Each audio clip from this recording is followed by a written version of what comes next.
Escuché en la radio. Es un medio que me apasiona. De ahí lo de grabar incluso estos audios. Escuché en la radio, como decía, hablar del sesgo de la negatividad. Esta propuesta afirma que ante dos posibilidades totalmente idénticas, tendemos a coger la más triste o la más negativa. Me dejó impresionado esta propuesta.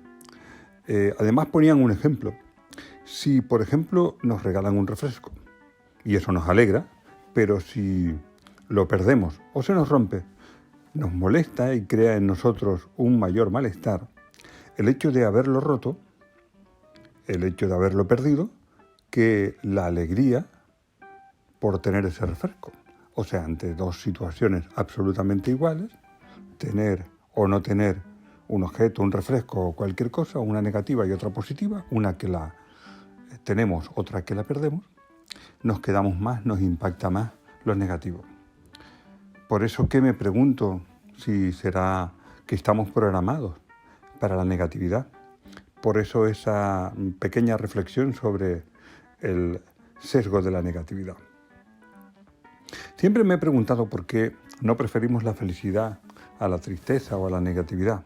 Porque, si se fijan, es verdad que generalmente cuando te encuentras con alguien y empieza a contarte cosas, normalmente tendemos a contar las cosas negativas o las cosas malas. Es incomprensible. Imagina que te encuentras con alguien que no ves desde hace ya algún tiempo y le preguntas naturalmente, oye, ¿cómo está? Y lo normal es que te diga, pues ahí, tirando, vamos a ver cómo escapo, con todo esto que está cayendo, mi madre. Y muchas otras frases así negativas. Si además nos quedamos un rato con esa persona, profundizando y hablando más en una conversación, seguro que nos contará algo negativo de su trabajo, de la familia, de los amigos, de algún problema que tuvo con alguien, o de cualquier cosa de salud que esté pasando. Mira que fui al médico, me pasó esto. Así que, por tanto, ese sesgo de negatividad debe tener algo de razón. Al menos, eso es lo que parece a juzgar por lo que nos ocurre en la vida cotidiana. Pero sinceramente, desde hace mucho apuesto por un cambio. Es un cambio relativamente fácil y lo aprendí ya hace tiempo. Y empecé por esas conversaciones cotidianas de las que hablaba antes. Porque hay dos cosas que me parecen realmente graves cuando nos encontramos con alguien que vemos hace relativamente tiempo.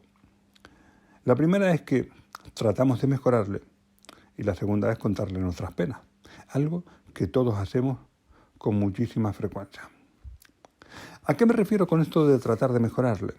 Pues es muy sencillo. Tenemos la mala costumbre, yo diría que incluso la muy mala costumbre, de que cuando alguien nos cuenta algo, nosotros lo tenemos mayor, queremos mejorarle. Imagina, por ejemplo, ponemos un caso, que alguien ha ido al dentista con un dolor de muela y automáticamente le empezamos a hablar de mi prótesis, de mis pinchazos, de cuánto me dolió aquella vez que me durmieron la boca. Pero ¿qué sentido tiene contarle nuestras penas? ¿Qué sentido tiene tratar de mejorar lo que él nos está diciendo o lo que ella nos está diciendo? Absolutamente ninguno. Porque quien te está contando su historia se quedará un poco con cara de tonto. Mira, trataba de contarte algo que me sucede y resulta que no me escuchas y no me cuentas tus problemas. Es una situación pero que muy frecuente, como digo. Este tipo de conversaciones, además, he notado que son especialmente negativas y malas y con muchísima frecuencia entre las embarazadas y las mamás.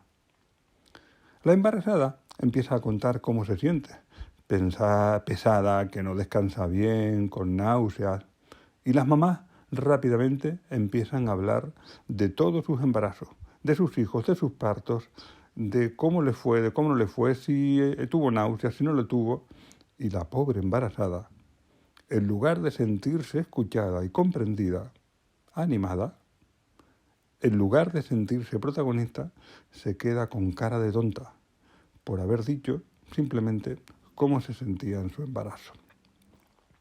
Creo que deberíamos ser especialmente sensibles a no contar, a no interrumpir, a mordernos la lengua cuando alguien nos habla de cómo se siente o cuando alguien nos está contando cualquier problema. De esa manera vamos eliminando esa negatividad, por decirlo de alguna manera, o esa tendencia a mejorar la negatividad.